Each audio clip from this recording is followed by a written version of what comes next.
Good morning बच्चों। बेटा आज हम न्यूमेरिकल डिस्कस करेंगे। ठीक है, हमने सीरीज एलसीआर सर्किट डिस्कस कर लिया, पावर फैक्टर डिस्कस कर लिया है। ओके, तो अब आपको क्वालिटी फैक्टर की आप बात कर चुके हो, तो अब कुछ न्यूमेरिकल है जो आपके सारे कॉन्सेप्ट रिवाइज हो जाएंगे, तो आपको ध्यान से समझना है। देखिए फर्स्ट क्वेश्चन में क्या कहता है, हमें दिया हुआ है एक सर्किट जिसमें इंडक्टर, आपका कैपेसिटर एंड रजिस्टर तीनों लगे हुए हैं। सीरीज एलसीआर सर्किट है और एक एसी सोर्स है आपका। ठीक है, इंडक्टेंस है 4 हेनरी, कैपेसिटेंस है 100 माइक्रोफैराड एंड रेजिस्टेंस है 60 ओम।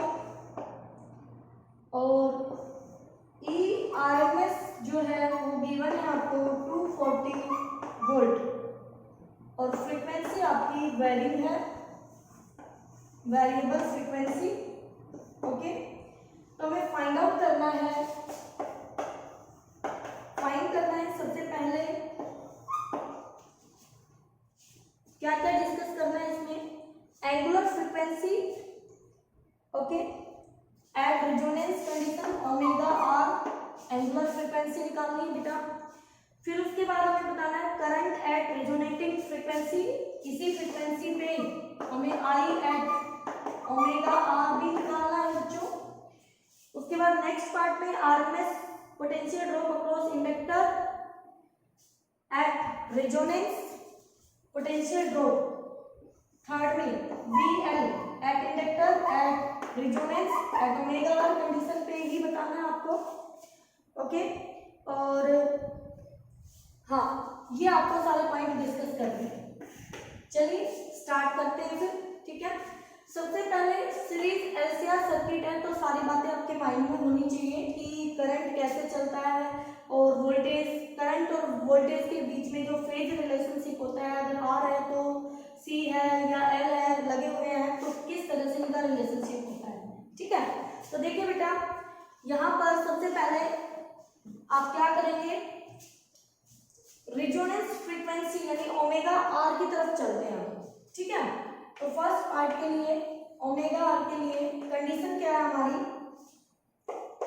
एक्सएल इक्वल टू एक्स, ये हमारी कंडीशन है। ठीक है, तो एक्सएल होता है omega L, omega R equal to 1 by omega R C. तो आप डायरेक्ट भी निकाल सकते हैं, आपको याद है ओमेगा आर आएगा 1 by root L C, root L C. ठीक है, तो यहाँ से ओमेगा आर निकल के आ जाएगा, आप एल और सी की वैल्यू पुट कर लीजिए, अंडर दी रूट एल की वैल्यू है 4 और सी की वैल्यू है 100 माइक्रो, तो माइक्रो को कन्वर्ट कर लीजिए -6 में, तो ये ओमेगा आर इक्वल टू आ गई 1/2 इंटू में 10 इंटू में 10 की पावर -3, तो ये हमारे पास -2 और ऊपर जाके +2 यानी 100/2, ये हो गया 50 ओमेगा। ओमेगा है आपकी रेडियन पर सेकेंड। ठीक है, तो ओमेगा आपका आ गया है 50 रेडियन पर सेकेंड। ठीक है बेटा, उसके बाद अगर वो न्यू भी पूछता है तो न्यू है हमारा ओमेगा आर को लिख सकते हैं 2 पाई न्यू आर, तो यहाँ से आप न्यू की वैल्यू भी निकाल सकते हैं। ठीक है, रेजोनेंस फ्रीक्वेंसी न्यू। ओके, अब देखिए यहाँ से आई निकालना है एट ओमेगा, तो पहले जेड की तरफ चलते हैं। जेड कितना होगा, जेड इक्वल टू हमारा under root R square plus XL minus XC का होल स्क्वायर होता है बच्चों, और at resonance condition XL equal to क्या है, एक्सी, यानी कि ये हमारा आर के इक्वल आ जाएगा और आर आपका कितना है 60। ठीक है, तो ERMS आपको दे रखा है और आपको आई निकालना है, लेकिन मैक्सिमम पूछा है आई की, करंट एट रेजोनेटिंग फ्रीक्वेंसी, तो रेजोनेट फ्रीक्वेंसी पे आई मैक्सिमम यानी पीक वैल्यू, तो पहले आरएमएस वैल्यू निकाल लेते हैं। तो I RMS equal to ERMS upon में जेड, तो बेटा ERMS अपॉन में आर, और ERMS हमारा 240 और आर है हमारा 60, तो ये आ गया 4 एम्पियर। ठीक है, अब आई नॉट निकालना है, तो आई नॉट हो जाएगा √2 times of I R M S, तो √2 टाइम्स ऑफ 4, तो ये आपके पास आई नोट की वैल्यू आ जाएगी, यानी मैक्सिमम करंट की वैल्यू आई नोट। ठीक है, तो आई नोट आपके पास कितना आ जाएगा 4√2। तो यहां से आई RMS आपने निकाल दिया और ये आपका आई नोट आपने फाइंड आउट कर दिया मैक्सिमम करंट। ठीक है, उसके बाद फाइंड आउट करना है VL voltage drop across inductor at resonant frequency. तो उसके लिए आपको क्या करना है बेटा, मैं थोड़ा सा इसको इरेज कर लेती हूँ।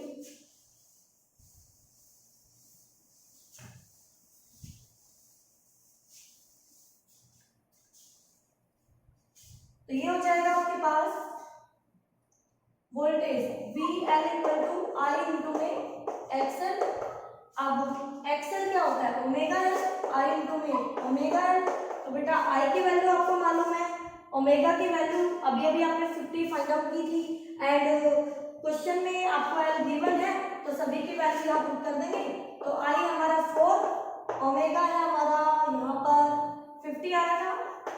ठीक है, और एल आपका कितना है 4, तो ये आपका 4 इंटू 4 16 इंटू में 5 80 800 वोल्ट, या कितनी आ जाएगी 800 वोल्ट। तो ये सारी कंडीशंस आपको फाइंड आउट करनी थी एट रिजोनेटिंग कंडीशन यानी रिजोनेंस पे।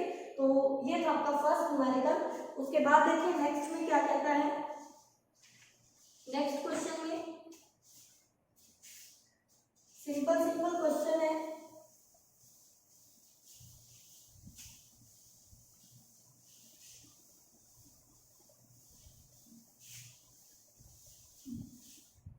हाँ जी, यहाँ पर दिया गया है एक कैपेसिटर है,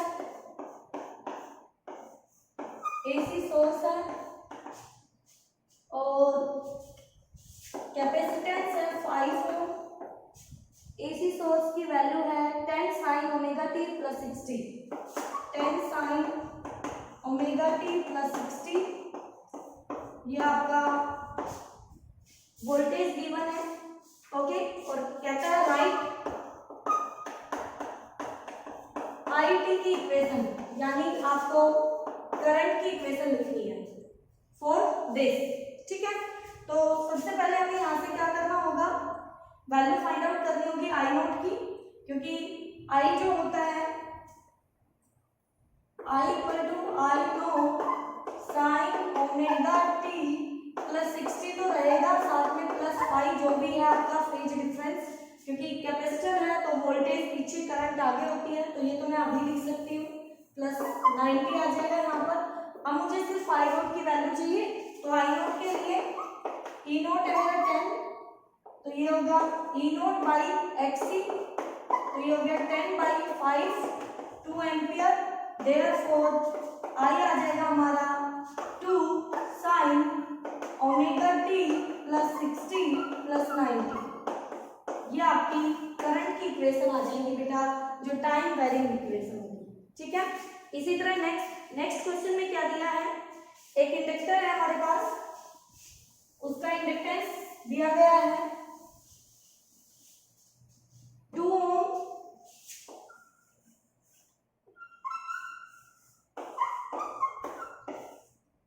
XL इक्वल टू 2 ओम, और सोर्स ऑफ ईएमएफ दिया गया है I equal to 6 sine omega T.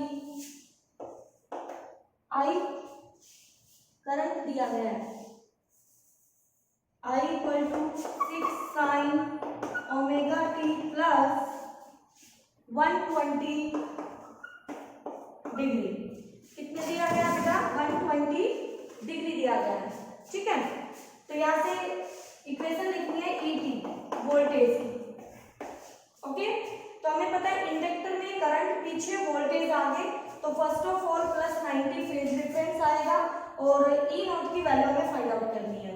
तो E equal to E nought sine omega T plus 120 plus में 90, करंट पीछे होता है इंडक्टर में तो वोल्टेज आगे, तो इससे 90 आ गई, तो ई नोट निकाल लीजिए बेटा। आई नोट आपके पास दे रखा है और एक्सएल आपको दे रखा है, तो आपको पता है ई नोट बाई एक्सएल आपका आई नोट होता है, तो ई नोट क्या हो जाएगा हमारा आई नोट एक्सएल, और आई नोट हमारा 6 एक्सएल हमारा 2, तो ये आ गई 12 वोल्ट। तो E equal to 12 sine omega T plus 120 plus 90, ये हमारी वोल्टेज की इक्वेशन आ जाएगी। इसकी आ जाएगी वोल्टेज की इक्वेशन। ठीक है, चलिए अब चलते हैं नेक्स्ट क्वेश्चन की तरफ।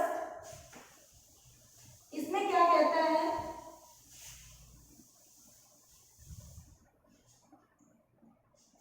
ध्यान से समझना है बेटा। यहां पर सर्किट में दिया गया हमें आर एंड सी, मैं बताऊंगी आपको कैसे करना है। ठीक है, आर दिया गया है 4 ओम और एक्सी दिया गया है 3 ओम। सोर्स ऑफ ईएमएफ ई दिया गया है हमें 40 साइन ओमेगा टी प्लस 30। अब कहता है गिवन जेड है यहाँ पर 5 ओम, ठीक है, और ओके फाइंड आउट करना है। जेड आप निकाल सकते हैं यहाँ से। सबसे पहला part impedance of the circuit, तो बेटा निकालिए under the root R square plus XC, क्योंकि एक्सएल तो है नहीं, एक्सी का स्क्वायर, तो ये आ गया आर हो गया 16 और एक्सी हो गया 9, तो 25, तो अंडर रूट 25 के आ गया 5 ओम। तो जेड निकल के आ गया है बेटा जी 5 ओम। ठीक है, उसके बाद सेकेंड पार्ट में कहता है पीक करंट निकालिए number 2 I naught. I naught होता है E naught by Z. E naught हमारा है यहाँ पर 40 और जेड है हमारा यहाँ पर 5, तो ये आ गया 8 एम्पीयर। सेकेंड पार्ट में आपको आई नोट निकालना था, पीक वैल्यू। नेक्स्ट में कहता है आरएमएस निकालिए, तो यहाँ से आई आरएमएस ये आप कर लेंगे खुद से और ई आरएमएस दोनों वैल्यूज आप निकाल लेंगे। ठीक है, I naught by root 2, E naught by root 2, E naught ये रहा, आई नोट ये रहा। ठीक है बेटा, नेक्स्ट में कहता है आई टी लिखिए, करंट की इक्वेशन लिखिए, ये मैं लिखवाती हूँ आपको। अब करंट की इक्वेशन जाएगी कॉमन पहले, फिर वही करंट इसमें जाएगा, वही करंट इसमें जाएगा, फिर इसके लिए वोल्टेज की इक्वेशन अलग आएगी, इसके लिए वोल्टेज की इक्वेशन अलग आएगी। दोनों की रिजल्टेंट वोल्टेज ये है आपके पास। तो ध्यान से सुन लीजिए फिर से, करंट की वैल्यू लिखनी है, तो यहाँ पर I naught sine omega T plus 30, साथ में फाई की वैल्यू आएगी, और यहाँ रेजिस्टेंस के साथ कैपेसिटर है तो वो प्लस फाई आ जाएगा, करंट आगे हो जाएगा। ठीक है, अब वो फाई कैसे निकालेंगे हमें पता है, इंपीडेंस ट्रायंगल से। ये फाई होता है, ये जेड होता है, ये हमारा आर होता है, तो हमें सिर्फ कोस फाई लिखना है आर अपॉन जेड। तो आर कितना है हमारे यहाँ पर 4, ये गिवन है 4, ओके, और जेड कितना है 5, ये 5, तो 4/5 कोस की वैल्यू कितने पे होती है बेटा, तो ये आपकी वैल्यू होती है cos 37 पर। तो मेरा फाई निकल के आ गया 37 डिग्री। तो हमारा करंट इतने फेज डिफरेंस से आगे होगा इस वोल्टेज से, तो वही करंट आर में जाएगा, वही करंट एक्सी में जाएगा। ठीक है, कैपेसिटर में जाएगा। तो आप I T equal to I nought आया था 8 sine omega T plus 30 plus में 37। ओके, अब जो लिखना है वो देखिए, आगे कहता है वोल्टेज की इक्वेशन लिखिए आर और सी दोनों के लिए। तो मैं यहाँ से इसको इरेज कर रही हूँ और अब बताती हूँ आपको वोल्टेज की इक्वेशन कैसे लिखनी है। वोल्टेज ड्रॉप अक्रॉस रजिस्टर यानी वी आर लिखना है हमें एंड वी सी दोनों लिखने हैं। तो देखिए बेटा, अब इसको देखना है आपको, इस करंट को देखते हुए आपने लिखनी है उनकी इक्वेशन। तो जो करंट आपका करंट में रेजिस्टेंस के केस में करंट और वोल्टेज दोनों सेम फेज में होते हैं, तो जैसे करंट जाएगा वैसे ही वोल्टेज जाएगी आर के अंदर। ठीक है, तो आर के अंदर कोई झगड़ा नहीं है बेटा, तो सीधी सी बात है, यहाँ से आप निकाल सकते हैं। ये 8 है, ये उसका आई नोट है और उसका आर ये है, तो आई इंटू में आर, आई नोट इंटू में आर, ई नोट आ जाएगा जो आर के ड्रॉप होगी। तो आई हो गया 8 इंटू में 4, ये हो गया हमारा 32 वोल्ट।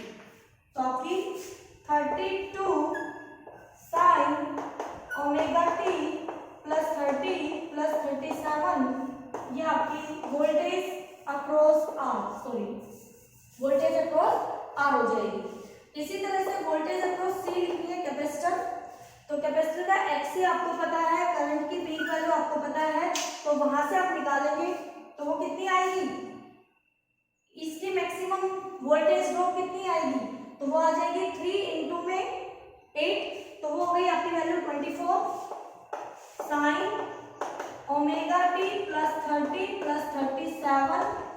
अब करंट का है ये, करंट से कैपेसिटर में वोल्टेज पीछे चलती है π/2, तो माइनस में 90 डिग्री, तो बेटा ये आपकी वोल्टेज ड्रॉप अक्रॉस कैपेसिटर हो जाएगी टाइम वेरिंग, टाइम के साथ, ठीक है। तो इस तरह से आपको फाइंड आउट करना होता है जो भी आपसे इक्वेशन पूछी जाती है। ये जो इक्वेशन मैंने आपको लिखनी सिखाई है ये बहुत ही इंपॉर्टेंट है, ठीक है। कैसे लिखनी है, क्योंकि ये रिजल्टेंट करंट है जो सीरीज में करंट सेम होता है, तो आर में भी हो जाएगा, एक्सी में भी हो जाएगा, लेकिन वोल्टेज अब दोनों में सेम नहीं है, वोल्टेज अलग अलग है, लेकिन इसमें फेज डिफरेंस सेम रहता है, इसमें फेज डिफरेंस अलग अलग है, उसको फॉलो करते हुए आपको इक्वेशन लिखनी है, ठीक है। एक मोस्ट इंपोर्टेंट क्वेश्चन और डिस्कस करती हूँ और एक आपको टास्क के फॉर्म में मिलेगा, ठीक है। तो नेक्स्ट क्वेश्चन में क्या दिया गया है वो समझिए।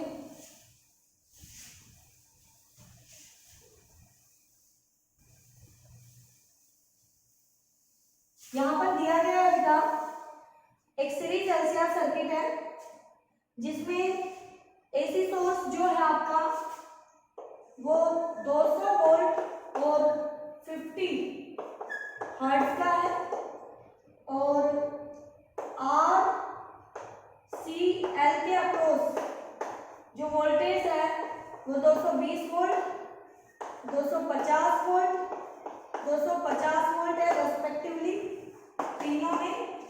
कहता है algebraic sum of the voltages across 3 elements is greater than the source of voltage y। इनका जो algebraic sum है वो ज्यादा है इस अप्लाइड सोर्स ऑफ वोल्टेज से y, उसका कारण पूछा है, तो हमें उसका कारण समझाना है। अब समझिए इन तीनों का voltage drop VR plus VC plus VL, तो ये 220 प्लस 250 प्लस 250, तो ये आ गया 720 वोल्ट, 720 वोल्ट, जो कि बड़ी है 200 वोल्ट से, तो ज्यादा आया, बिल्कुल आया अलजेब्राइक सम। लेकिन हम बोल रहे हैं यहाँ पर कि जो C कैपेसिटर और जो इंडक्टर है C और L, ये दोनों पाई के फेज डिफरेंस से होते हैं, चलते हैं, इनकी जो वोल्टेज होती है वो पाई का फेज डिफरेंस देती है, तो दोनों की वोल्टेज 250 है, तो दोनों एक दूसरे को कैंसिल कर जाएगी, तब इनका जो नेट रिजल्टेंट आएगा वी नेट रिजल्टेंट वो 200 वोल्ट ही आएगी, जो कि सोर्स ऑफ ईएमएफ के इक्वल है, ठीक है बेटा। इसलिए ये हमेशा ध्यान रखें कि एल एंड सी दोनों की वोल्टेज पाई फेज डिफरेंस से चलती है, 180 के फेज डिफरेंस से चलती है, इसलिए उनकी अलजेब्राइक सम ज्यादा हो जाती है, बट उनका जो नेट होगा वो कभी ज्यादा नहीं मिलेगा, वो उनका नेट अप्लाइड वोल्टेज के ही इक्वल आएगा, ठीक है बेटा। तो यहाँ तक आप अच्छे से करें न्यूमेरिकल्स को। अब नेक्स्ट वीडियो में हम डिस्कस करेंगे अपने नेक्स्ट इंपॉर्टेंट टॉपिक ट्रांसफॉर्मर, और फिर उसके बाद हमारा एसी जनरेटर बच जाएगा इसमें, ठीक है। और इसमें एक छोटा सा टॉपिक और रहता है एडी करंट्स का, तो वो भी हम देखेंगे कब करते हैं उसको, यहाँ वीडियो में या फिर थ्योरेटिकल टॉपिक है पूरा, तो उसको आप बुक से भी रीड करेंगे, थोड़ा मैं आपको बताऊंगी तो आपको क्लियर हो जाएगा, ओके।